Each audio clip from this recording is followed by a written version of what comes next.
গীতা থেকে। আমি আমি যে সংস্থা থেকে এসেছি সেই সংস্থার সম্বন্ধে একটু বলে নিই। আমাদের সংস্থার নাম হচ্ছে ইন্টারন্যাশনাল বেদান্ত সোসাইটি। আমাদের কলকাতাতে 6টি শাখা আছে, তাছাড়াও কলকাতার বাইরেও আমাদের শিলিগুড়িতে এখন আশ্রম তৈরি হচ্ছে। আসামে আমাদের হেডকোয়ার্টার, আসামেও 2টি শাখা আছে। তাছাড়াও বেনারসে আছে 2টি শাখা, এছাড়াও আরও অন্যান্য জায়গায় আছে, বিদেশেও আছে। আমাদের এই বেদান্তের চর্চাই আমাদের এই সংস্থার মূল উদ্দেশ্য, যেটা স্বামী বিবেকানন্দ বলে গেছেন যে বনের বেদান্তকে ঘরে ঘরে ছড়িয়ে দিতে হবে।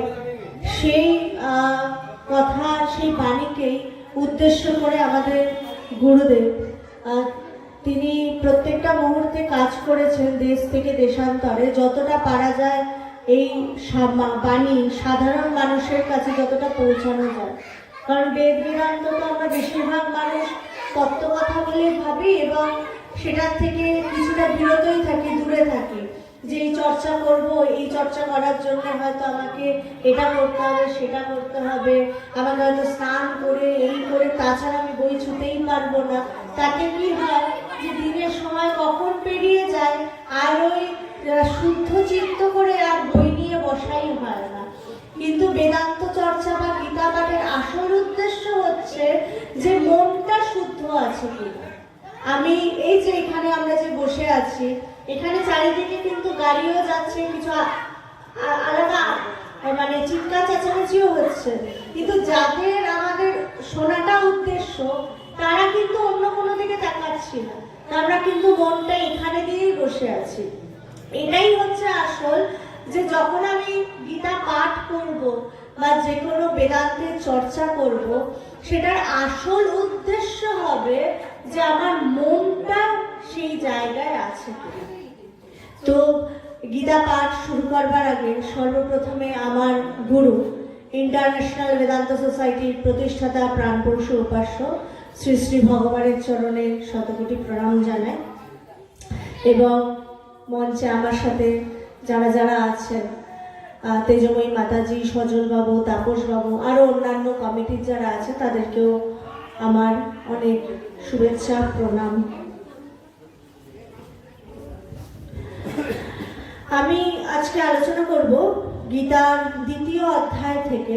2য় অধ্যায়ের আমি শ্রী ভগবান উবাচ থেকে পাঠ শুরু করব। গীতার সাংখ্যযোগ সম্বন্ধে বলা হচ্ছে যে আমরা গীতার প্রথম অধ্যায়তেই যেটা পাই সেটা হচ্ছে অর্জুন বিষাদ যোগ, যেখানে অর্জুন প্রথমে শব্দ ঠিক করে নিচ্ছে যে যুদ্ধ হবে, কারণ তার পরিবারের সাথে যা যা ঘটেছে সেগুলো নিয়ে সে তো ভীষণ ক্রুদ্ধ ছিল, এবং একটা সময় যখন তার ভাইরা মানছে না এবং তার স্ত্রীর উপর যখন অত্যাচার হচ্ছে, সে তো ঠিক করে নিল এবার যুদ্ধ করতেই হবে। কিন্তু একমাত্র ভগবান শ্রীকৃষ্ণই জানতে যে যুদ্ধর ফল মোটেই ভালো হবে না। যেই হেরে যাক না কেন, উভয়ই তারই তো আত্মীয় এবং তারই সন্তান। তো যখন সে তো আবেগপ্রবণ ভাবে যুদ্ধ করবে সব ঠিক করে নিয়েছে, এবং কৃষ্ণ তো তাও দূত হিসেবে দুপক্ষেই জল ঢালার চেষ্টা করছে সেই আগুনে, যাতে যুদ্ধ না হয়। কিন্তু যখন কোনো পক্ষই, বিশেষ করে কৌরব পক্ষ যখন মানছেই না, তখন যুদ্ধ শুরু হয়। এবং যুদ্ধ যখন শুরু হয়, প্রথম অধ্যায় এটাই আছে যে কোন রথ কোথায় আছে সব কিছু। তারপরে এরকম যে যখন অর্জুন দেখতে পাচ্ছে না যে কারা কারা যুদ্ধ করতে এসেছে, তো তখন শ্রীকৃষ্ণকে সে বলছে রথটা এমন জায়গায় নিয়ে যাও যাতে আমি ওই পক্ষে, তার তখন বীরত্ব থেকে বলছে অবশ্য, যে কে এমন এসেছে যারা আমার সাথে যুদ্ধ করবে। কারণ তার যোদ্ধার প্রত্যেকেরই তো আমাদের একটা অহংকার থাকে, তাছাড়া সে ছিল ইন্দ্রিয় পুত্র। আমাদের প্রত্যেকেরই যেই ইন্দ্রিয় আছে, আমরা জানি আমাদের ইন্দ্রিয়ের কতটা অহংকার, সেই জ্ঞানেন্দ্রিয় হোক, যে ইন্দ্রিয় হোক, যে তো ইন্দ্রিয়ের অহংকার একটা অন্যরকম। সে যখন রথ নিয়ে সেই মাঠের যুদ্ধক্ষেত্রের মাঝে যায় এবং দেখে তার সাথে যারা যারা যুদ্ধ করতে এসেছে, তার পিতামহ, তার গুরু, সব ভয় সৃষ্টি হয়। তার মধ্যে তখন তার বুক কেঁপে ওঠে, তার গা ভার হয়ে আসে, তার মানে যেটা আমাদের প্রত্যেকটা সময় আমাদের জীবনেও কিন্তু গীতা হচ্ছে আসল যে আমাদের জীবনে যা যা ঘটছে, আমরা জীবনে তো সমস্যা চলে আসে, আমরা তো একে ওকে যা তা বলে দিলাম, সে গুণটাই হোক আর যাই হোক বলে তো আমরা বলে দিই যে আমি বলেছি তাতে কি আছে, কিন্তু পরবর্তীকালে আমরাই কিন্তু ভাবি এটা কেন বললাম। তো হ্যাঁ, অন্তদ্বন্দ্ব হয়। তখন অর্জুনের ক্ষেত্রেও ঠিক তাই হয়েছে, যার জন্য দ্বিতীয় অধ্যায়ে কৃষ্ণ কিন্তু একটু বকা দিয়ে বলছেন, যে দ্বিতীয় অধ্যায় দেখবেন শুরুতেই আছে যে তুমি ক্লিমের মতো কেন কথা বলছো, তোমার মধ্যে সেই পুরুষত্ব কোথায়, বা তোমার মধ্যে যদি নারীর ভাবও থাকে সেটা কোথায়, কোনোটাই তো নেই, তোমার সব ভাব অভাব হয়ে গেছে। তো সে বকা দিয়েই কিছুটা শুরু করছে, তুমি না ক্ষত্রিয় বংশের, তুমি আবার এত কিছু ভাবছো কেন, তুমি যুদ্ধ এসে গেছো তো তোমাকে যুদ্ধ করতেই হবে, তোমার আর কোনো উপায় নেই। আর তুমি সে ধর্ম যুদ্ধ যেটা, সেটাকে সে অন্যভাবে দেখছিল, কিন্তু শ্রীকৃষ্ণ তারপরে সেটাকে ব্যাখ্যা করে এটা ধর্মযুদ্ধ কেন। এবং দ্বিতীয় অধ্যায় এমন একটা অধ্যায় যেখানে শ্রীকৃষ্ণ যথাযথভাবে আধ্যাত্ম জ্ঞানের উন্মেষ ঘটাচ্ছেন, কার মধ্যে না, অর্জুনের মধ্যে। এখানে কিন্তু শুধু অর্জুনের মধ্যেই ঘটাচ্ছেন না, অর্জুনের মাধ্যমে আমাদের প্রত্যেকের মধ্যে সেই উন্মেষ ঘটাচ্ছেন। তো শ্রী ভগবান বলছেন অশোচানা শোচস্তম প্রজ্ঞাবাদম সভাষসে গতাশু ন গতাশুশ্চ নানুশচন্ডিতা পণ্ডিতঃ। ভগবান শ্রীকৃষ্ণ বললেন, হে অর্জুন, যাদের জন্য শোক করা উচিত নয় এমন মানুষদের জন্য তুমি শোক করছো, আবার পণ্ডিতের মতো কথাও বলছো, কিন্তু পণ্ডিতগণ মৃত বা জীবিত কারো জন্যই শোক করে না। কেন শোক করি না আমরা? পণ্ডিত যারা, তাদের কথা বলছে, তাকে বলছে যে তুমি পণ্ডিতের মতো কথা বলছো, তোমার মধ্যে এত জ্ঞান, তুমি, আমরা তো জানি অর্জুন কত জ্ঞানী ছিলেন, তো তোমার মধ্যে এত কিছু, এত জানো, তারপরেও তুমি আবার শোক করছো, তুমি ভাবছো এরপরে কি হবে, যুদ্ধের পরে কি হবে, তার ভেতরে তো এটাও আছে সে যদি হেরে যায় তখন কি হবে, সে যদি যেতে ওই পক্ষেরও কি হবে, সে এত কিছু ভাবছে। তো সেখানে শ্রীকৃষ্ণ তাকে বলছে যে পণ্ডিতের মতো কথা বলছো, আবার তুমি শোকও করছো, কিন্তু পণ্ডিতগণ মৃত বা জীবিত কারো জন্যই শোক করে না। কেন করে না? কারণ এই যে দেহ, এটা আমরা যখন জন্মেছি আমাকে এই দেহ ছেড়ে এখানেই ছেড়ে যেতে হবে। শুধু দেহ না, আমার এই দৃষ্টি যে এত দূর পৌঁছাচ্ছে, আমি যা যা দৃষ্টি দিয়ে দেখতে পাচ্ছি সমস্ত কিছুর ধ্বংস হবেই হবে।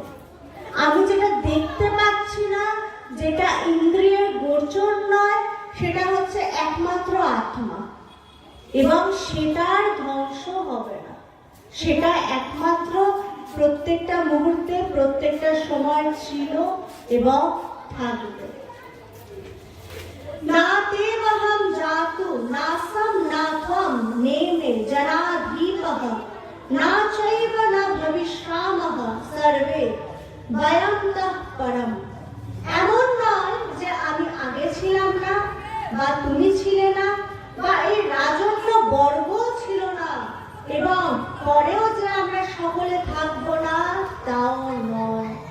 কি সুন্দর ভাবে শ্রীকৃষ্ণ অর্জুনকে বলছেন এইভাবেও যদি ব্যাখ্যা করা যায়, বলা যায় যে এর আগেও কিন্তু এই মন্দিরটা ছিল, এর পরেও থাকবে, কিন্তু যারা যারা আমরা এখানে উপস্থিত হয়েছি তাদের কিন্তু পরিবর্তন হবে। কারণ কিছু বছর পরে হয়তো কেউ দেহে থাকবে না, কেউ আবার দেহে থাকবে। তাই মানে এটা নয় যে এই মন্দিরটা ছিল না, এটা সবসময় থাকবে। এবং আমার যেহেতু আমাদের সনাতন ধর্ম বিশ্বাস করে পুনর্জন্মে, তো বলছে এই পুনর্জন্ম, তার মানে কি এর আগেও আমার একটা জন্ম হয়েছে। প্রত্যেকে বলে না আমরা কর্মফল অনুযায়ী সেই ঘরে এসে জন্মাই বা সেই যোনিতে জন্মায়, তারপরে আস্তে আস্তে আস্তে আস্তে বলে 84 লক্ষ যোনির পরে আমাদের এই মানব জন্ম। যে এই কথাটা কেন বলছে, তার মানে মানব জন্ম কতটা আমাদের মানে কত ভাগ্য করে পাওয়া যায়, কিন্তু আমি আমার মানব জন্মটাকে কিভাবে চালনা করছি সেটার উপর নির্ভর করে কিন্তু আবার পরের জন্ম। তাই জন্যেই মা খুব সুন্দরভাবে বলছেন, সারদা মা, যে তুমি আর কিছু সহজভাবে, যদি বেদান্তের এই কঠিন তত্ত্বকেও না দেখি না জানি, তো মা খুব সহজভাবে বলছেন না যে ঠাকুরকে ডাকো, ঠাকুরকে দর্শন করো, ঠাকুরকেই ভালোবাসো, ঠাকুরকে নিয়ে থাকো। তিনি সহজভাবে বলছেন, তার শুধু বলছেন না, তার নিজের জীবন দিয়ে কিন্তু তিনি করেছেন। তিনি সেই ভোরবেলা উঠে তার কর্মজীবনটাকে যদি দেখি, যারা যারা এখানে বেশিরভাগই আমরা সংসারে আছি, সংসারের কাজকর্মে থাকি, তার সেই সময় কিন্তু গ্যাস ছিল না, মিক্সি মেশিন ছিল না, কিচ্ছু ছিল না। সেই সময় কাঠের উনুনে জাল দিয়ে রান্না করতে হতো। আমাদের এত ছোট ছোট বাড়ি ছিল না, তখন বিরাট বড় উঠোন হতো, সেগুলো ঝাড়ু দিতে হতো, সবকিছু করতে হতো মাকে একা হাতে। সেই সময় মা কিন্তু ভোরবেলায় উঠে, তাকে যাতে কেউ দেখতে না পারে, তার মধ্যে তার স্নান হয়ে যেত, তার মধ্যে তার জপ হয়ে যেত। মানে এটা কি মা তার জীবন দিয়ে কি দেখাচ্ছেন? তার জীবন দিয়ে দেখাচ্ছেন যে সকালবেলায় উঠে আমাদের জীবনের উদ্দেশ্যটা কি, কি কি করতে হবে। উঠেই কিন্তু রান্নাঘরে ঢুকলে হবে না, উঠেই কিন্তু এরও চিন্তা করলে হবে না, উঠেই আগে হচ্ছে জপ করো, যতটা সময় পারো আগে জপ করো, তারপরে সবকিছু। কারণ জীবনে আমি যদি নিজের জন্য সময় না দিই, জপ ধ্যান যদি ঠিক মতো না করি, সংসারে সারাদিন যত খাটি কিন্তু আমার ক্লান্তি ভাব আসবে। কিন্তু যদি নিজের জন্য একটু সময় বার করে যদি জপ ধ্যান করে নিই, তাহলে কি নিজের যে বিশ্রামটা, আসল বিশ্রাম প্রয়োজন, সেই বিশ্রামটা কিন্তু আমার শুরুতেই হয়ে যাচ্ছে। তখন আমি সংসারের যত যাবতীয় কাজের মধ্যেই থাকি না কেন, আমি কিন্তু ক্লান্ত হব না, এবং আমার এটা মনে হবে না যে আমি সারাদিনে আমার জন্য সময় দিতে পারলাম না। আসল সময় কিন্তু জপ করা, আসল সময় কিন্তু ধ্যান করা, এটাই আমাদের জীবনের উদ্দেশ্য। তারপরে কি বলছেন, দেহিনা আসমিন যথা দেহে, দেখুন খুব সুন্দরভাবে বলছেন, কৌমানম যৌবনম জরা তথা দেহান্তর প্রাপ্তি ধীরস্তত্র না মোহতি। অর্থাৎ যেমন জীবাত্মার এই দেহে কৌমার, যৌবন ও বার্ধক্য অবস্থা আসে, তেমনি দেহান্তর প্রাপ্তিও ঘটে। ওই বিষয়ে ধীর ব্যক্তিগণ মোহগ্রস্ত হন না। এই যে সকালবেলায় উঠেই আমরা কি করে মুখে ক্রিম লাগাই, এই লাগাই, একটা বয়স যেই বাড়তে থাকে মনে হয় গালের ঝুড়ি এসে গেলে এই হচ্ছে, আমাকে দেখতে খারাপ লাগছে, চুল পাল পেকে গেল। হ্যাঁ, কেউ কেউ ভাবি না চুল পাকাটা ভালো লাগছে না, একটু কালি করে দিই। তো এই যে এগুলো হচ্ছে, যে বলছে ধীর ব্যক্তি, সে কিন্তু এই যে দেহের যে নানা পরিবর্তন হচ্ছে তাতে কিন্তু সে মোহগ্রস্ত হয় না। কারণ সে জানে যে তার যখন জন্ম হয়েছে তার মৃত্যু হবেই হবে। সে যেভাবেই হোক, যেভাবেই সে থাকুক না কেন, সে যে কোনো অবস্থাতেই থাকুক না কেন। যেমন ভাবে আমরা যখন বাসে যাই বা ট্রেনে যাই, আমাদের পাশে যে যাত্রী বসে থাকে, আমরা তার সাথে হয়তো খুব গল্প করলাম, এত গল্প করলাম যে আত্মীয়র মতো সম্পর্ক হয়ে গেল, আমাদের যা যা খাওয়া দাওয়া আছে সব ভাগাভাগি করে খাচ্ছি, কিন্তু যেই মুহূর্তে তার স্টেশন এসে গেল সে কিন্তু তোমাকে ছেড়ে নেমে চলে গেল। কিন্তু আমি কিন্তু জানতাম যে সে ছেড়ে চলে যাবে, তাই জন্য তার ছেড়ে চলে যাওয়াতে কিন্তু আমার কষ্ট হয় না, এবং তার সাথে হয়তো আর কোনোদিন দেখা হবে না, কিন্তু তার জন্য আমার কষ্ট হয় না। কেন? আমি জানি সে নেমে যাবে। কিন্তু এই জীবনের এটাতে আমি জানি, আমি যখন শ্মশানে যাই আমি জানি আমারও মৃত্যু হবে। আমি যখন হসপিটালে যাই আমার সামনে হয়তো একটা শিশুর জন্ম হয় বা আমার পরিবারেও হয়, আমি সমস্ত কিছু মাঝে আমি নিজেকে দেখতে ভুলে যাই যে আমিও কিন্তু একটা সময় এই ছোট এই শিশু হিসেবে এসেছিলাম, আমিও কিন্তু একটা সময় এই যে শ্মশানে আমি যাকে নিয়ে এসেছি এই জায়গাটায় ঠিক একইভাবে আমি যাব, তাতে আমার পরিবারের লোক দেখুক আর না দেখুক। আমার গুরুদেব খুব সুন্দরভাবে বলতেন যে তুমি শুধু মরে যাও, তোমাকে নিয়ে যাওয়ার জন্য শ্মশানের লোক প্রচুর রয়েছে, কারণ কেউ চাইবে না ওই পচা গন্ধ নাকে আসুক, তুমি শুধু মরে। এই যে আমরা রোজ যে জীবন যায় আমরা ভাবতে থাকি না আমার কি হবে, আমার কি হবে, কিন্তু এই ভাবতে ভাবতে কখন যে সেই শেষকাল চলে আসে, কিন্তু এইটাই ভাবি, কিন্তু আসল যে ভাবনাটা যে ঈশ্বর চিন্তা, ঈশ্বরকে নিয়ে ভাববো, ভগবানকে নিয়ে ভাববো, সেটা ভুলে যায়। আমার কি হবে ভাবতে ভাবতে কিন্তু আমি শ্মশানে পৌঁছে যাই। তাই বলছে আমার কি হবে এটা ভেবো না, একটাই ভাবো, সমর্পণ করো যতটা পারো। বুঝলে তুমি সমর্পণ করলে কি হবে, বুঝলে তিনি তোমার, গীতাতেই বলছে যোগ ক্ষেম সমস্ত কিছু বহন করবে। তার প্রমাণ আমরা দুজনে যদি উদাহরণস্বরূপ জানতে হয়, কারণ আজকে যদি আমরা এই পথে না আসতাম, আজকে এতগুলো বছর যদি ঈশ্বরকে নিয়ে না থাকতাম, যতই হোক আপনারা আমাদেরকে কিন্তু ডাকতেন না, আমাদের কথা শুনতেন না। কেন শুনছেন? যেহেতু আমাদের বিষয় শুধুমাত্র ঈশ্বর, আমাদের ঘুম থেকে উঠে রাত্রি শুতে যাওয়া অবধি আমাদের বিষয় শুধুমাত্র ঈশ্বর থাকে এবং আমরা ঈশ্বরের উপর নির্ভরশীল, যার জন্য কিন্তু আমাদের আপনারা ডেকেছেন। এটাতেই কিন্তু প্রমাণ হয় যে আমরা বলি না ঈশ্বরকে নিয়ে থাকলে তিনি আমার সমস্ত খাওয়া দাওয়া সব দেখবেন, ভুল কথা। তো ভুল কথা নয়, তার প্রমাণ যদি পেতে হয় প্রমাণ আমরাই। আজ অব্দি কোথাও কোনো জায়গায় শোনা যায়নি যে কোনো সন্ন্যাসী বা কোনো ঈশ্বরকে নিয়ে যারা চর্চা করে সারাদিন, তারা তাদের মধ্যে কেউ অনাহারে দেহত্যাগ করেছে, শোনা যায়নি। কারণ মা নিজে প্রার্থনা করে গেছেন যারা এই পথে আসে তাদের যেন মোটা ভাত কাপড়ের অভাব না হয়। তো যার ভার স্বয়ং ভগবান নিচ্ছেন, যার ভার স্বয়ং মা নিচ্ছেন, তাদের কি ভয়? তাদের একটাই উচিত যে দুহাত তুলে ঈশ্বরকে ডাকা, দুহাত তুলে, এক হাত তুলে না। এক হাত তুললাম আর আর এক হাতের তলায় ব্যাগ রেখে দিলাম বা মোবাইল রেখে দিলাম, তাহলে কিন্তু হবে না। দুহাত তুলে তার উপর পুরোটা সমর্পণ করতে হবে। যেমন গীতাতে বলছে না তিনি তোমার যজ্ঞে বহন করবে, কখন বহন করবে সেটাও কিন্তু শর্ত দিয়ে দিচ্ছেন। যে আমরা যদি বলি যে আমার যজ্ঞান কেন বহন করছেন, আমি রাত দিন ভগবানকে চিন্তা করি, জপ করি, ধ্যান করি, তাও তো আমার যজ্ঞান তিনি বহন করছেন না। তিনি শর্ত দিচ্ছেন শুধু জপ ধ্যান করলে হবে না, তোমার মন নিত্য তার চিন্তায় ডুবিয়ে রাখতে হবে। এখন জপ করছি আর মনে মনে ভাবছি আদৌ তিনি আমার ভার বহন করবেন, আদৌ ভার বহন করবেন, আমার কি হবে, আমার কি হবে, আর জপ করছি, আমার কি হবে, আর জপ করছি। অনেকে আছে না জপের মালা হাতে নিলাম, আচ্ছা দিদি ওই বাড়িতে কি হয়েছে, আবার জপ করছি, শুনছি আর জপ করছি। ওই জপে কিন্তু কোনো কাজ হবে না।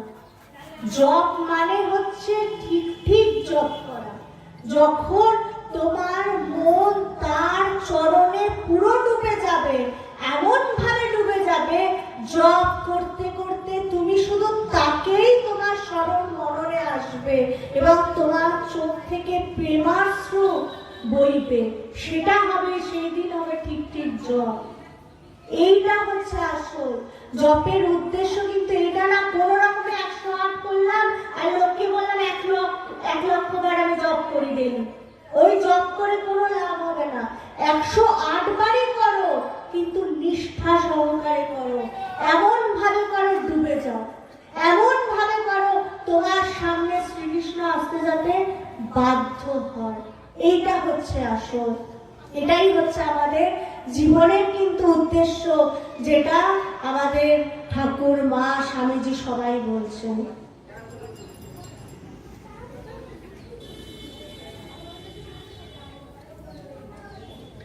মাত্রা স্পর্শস্তু কৌন্তেয় শীতোষ্ণ সুখ দুঃখদঃ আগমা পাইন অনিত্যাস্তাম তিতিক্ষস্য ভারত। হে কৌন্তেয়, শীত গ্রীষ্ম এবং সুখ দুঃখ প্রদানকারী ইন্দ্রিয় এবং বিষয় সংযুক্ত উৎপত্তি ও বিনাশী, অতএব অনিত্য।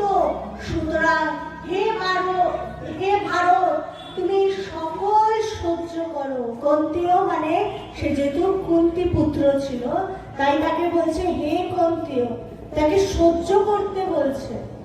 কি সহ্য করতে বলছে? বলছে যেমন শীত গ্রীষ্ম এবং সুখ দুঃখ প্রদানকারী ইন্দ্রিয় এবং বিষয় সংযোগে উৎপত্তি, যা যা উৎপত্তি হয়, যেগুলো আমাদের ইন্দ্রিয় দ্বারা হয়। এই যে এখন আমাদের ঠান্ডা লাগছে, এই শীতটা কি বেশি দিন থাকবে? থাকবে না। গরম বেশি দিন থাকবে না। যা যা আমাদের ইন্দ্রিয় অনুভব করছে, কখনো না কখনো আমাদের পরিবারে এমন কোন একটা সময় এসেছে যে সময় আমার মন ভারাক্রান্ত হয়ে গেছে, আমি ভীষণ কাঁদছি, এসছে তো, কিন্তু সেই কান্নাটাকে এখন কাঁদতে পারবো? পারবো না। ওই যে যা যা ইন্দ্রিয় দ্বারা যে সমস্ত আমার উৎপন্ন হচ্ছে, যে সমস্ত বিষয়, যে সমস্ত উদ্বেগ, বলছে সমস্ত কিছু বিনাশী, সমস্ত কিছু। এই আমার শোক, আমার দুঃখ, আমার এই যে শীতোষ্ণ, সমস্ত কিছু বিনাশী। সুতরাং হে ভারত, তুমি এই সকল সহ্য করো। বলছে না ঠাকুর বলছেন না, তাই বলছে সহ্য করো। যখনই জীবনে সমস্যা আসবে তখনই এই শ্লোকটা বিশেষ করে পড়া দরকার, যে শ্রীকৃষ্ণ অর্জুনকে বলছে। কারণ এগুলো কোনো কিছুই থাকবে না, সমস্তটা বিনাশী। কেন বিনাশী? কারণ এগুলো আমাদের ইন্দ্রিয়ের থেকে উৎপত্তি হচ্ছে। আমাদের যে ইন্দ্রিয় আমাদের জিহ্বার মাধ্যমে লোভ জাগরণ করছে। আমাদের কখনো কখনো মনে হয় এটা খেতে হবে, যেই খেলাম ব্যাস হয়ে গেল, আবার অন্য কিছু খাওয়ার ইচ্ছা বেড়ে যায়। আমার মনে হলো একটা ফ্রিজ কিনতে হবে, যেই কেনা হয়ে গেল আবার মনে হলো এটা কিনতে হবে। শেষ হচ্ছে না কিন্তু এই ফ্রিজ একদিন খারাপ হবে, এই যে কোনো আমাদের মোবাইল সব খারাপ হবে। কেন? এইগুলো সমস্ত বিষয়বস্তু, এগুলো অনিত্য, নিত্য না। তাহলে কি থেকে যাবে? একমাত্র থাকবে আত্মা বা ব্রহ্ম, যেটা উপলব্ধি করতে হয়, যেটাকে শোনা যায় না, যেটাকে বলা যায় না। বলছে অবাং মানস গোচরা, মানে বাক্য মনের অতি, তাকে কোনো পণ্ডিত বর্গ ব্যাখ্যা করতে পারে না, কারণ তার ব্যাখ্যা করলে সেটা সীমিত হয়ে যায়। তাকে একটা মানে এই জলের মধ্যে, যেই বোতলের মধ্যে রাখলাম তাকে একটা সীমিত করে দিলাম। বলছে ব্রহ্ম ঠিক, সে অনন্ত, তার ব্যাখ্যা হয় না, কিন্তু আমি যখনই ব্যাখ্যা করা হচ্ছে তখনই তাকে সীমিত করে দেওয়া হচ্ছে। কিন্তু ব্রহ্ম কি সীমিত? না, সে অনন্ত। এই আত্মা অনন্ত।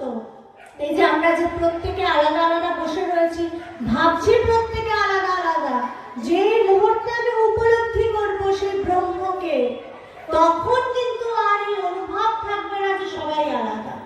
সেই মুহূর্তটাতে, কারণ এই মুহূর্ত ধরে রাখা কিন্তু খুব কঠিন, সেই মুহূর্তে তখন কিন্তু আমার অনুভব হবে আমি আমার এই ইন্দ্রিয় দিয়ে যতটুকু যা পৌঁছাচ্ছে সমস্ত কিছু ঈশ্বর ছাড়া অন্য কিছু নয়। ঈশ্বরই সর্বভূতে, যেটা বেদান্তে বলছে যে তিনি সর্বভূতে এবং তিনি আমার মধ্যে। তিনি নিজেকে সর্বার মধ্যে দেখে এবং সবাইকে নিজের মধ্যে দেখে, এটাই হচ্ছে আসল। এই উপলব্ধিটা যখন হবে তখনই কিন্তু সেই ব্যক্তি নির্বিকল্পবান পুরুষ হবে এবং নির্বিকল্প সমাধি তার লাভ হবে। এবং এই নির্বিকল্প সমাধি লাভ করা কিন্তু সহজ নয়, অনেক সাধনা, অনেক তপস্যার পরে আসে এই সমাধি। এই সমাধি লাভ করলে কি হয়? এই সমাধি লাভ করলে এই যে জগৎকে দেখার দৃষ্টিভঙ্গিটা পাল্টে যায়। এই যে চারিদিকে ঈর্ষা, হিংসা, দেশ যে চারিদিকে হচ্ছে এবং প্রত্যেকটা মুহূর্তে আমাদের ইন্দ্রিয় যে বলছে এটা আসলে এগুলো মিথ্যা। সবকিছু ভালো, সবকিছু মন্দ, এইটা ভাবা বা এটা বোঝার জন্য এই সমাধির প্রয়োজন, জ্ঞানের প্রয়োজন। এটা হচ্ছে সেই চরম অবস্থা, এই চরম জায়গায় পৌঁছানোর জন্য সাধনার প্রয়োজন, তপস্যার প্রয়োজন, যেটা আমাদের মহাপুরুষরা করে গেছে। আজকে আমি আলোচনা এখানেই শেষ করছি। এরপর আমাদের